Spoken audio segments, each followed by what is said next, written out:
We tend to underestimate the power of thanksgiving and praise when we don't feel like it.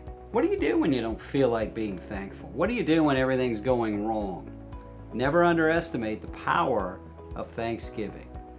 In Acts chapter 16, we have the story of Paul and Silas trying to plant a church in Philippi. It wasn't going very well. They only had gathered a few women, and then they cast a demon out of a slave girl who had been predicting the future.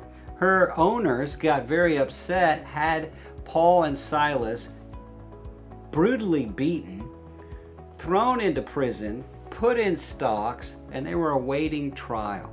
I don't know about you, but that would have been a time when it would have been easy for me to complain and gripe about my situation, to get discouraged because things were going badly. But that's not what they did.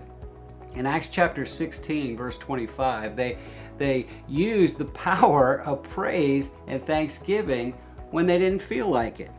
Look at what it says. About midnight, Paul and Silas were praying and singing hymns to God, and the prisoners were listening to them. They were singing hymns to God. What hymns were they singing? Well, they probably were singing that most popular hymn in Israel's religious history, Give Thanks to the Lord, for He is good, His love endures forever.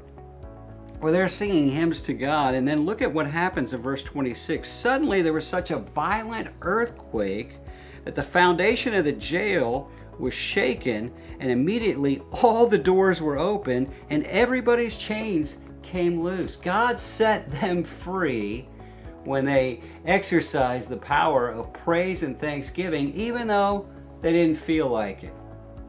God not only set them free, but He set everybody in the prison free.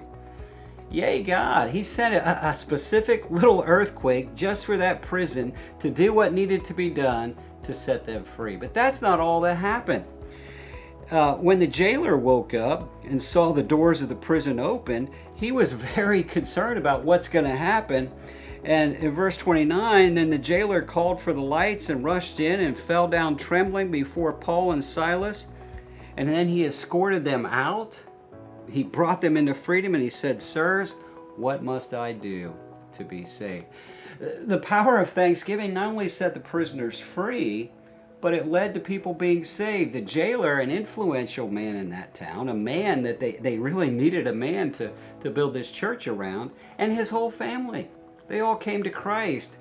And it all happened because God worked a powerful miracle, but that did not happen until they first gave thanks and praise God. Maybe there's some big things God wants to do for you. Maybe things aren't going so well for you right now.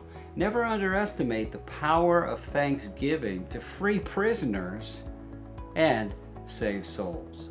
This week, and today especially, take time to thank God for all the blessings that He's given you.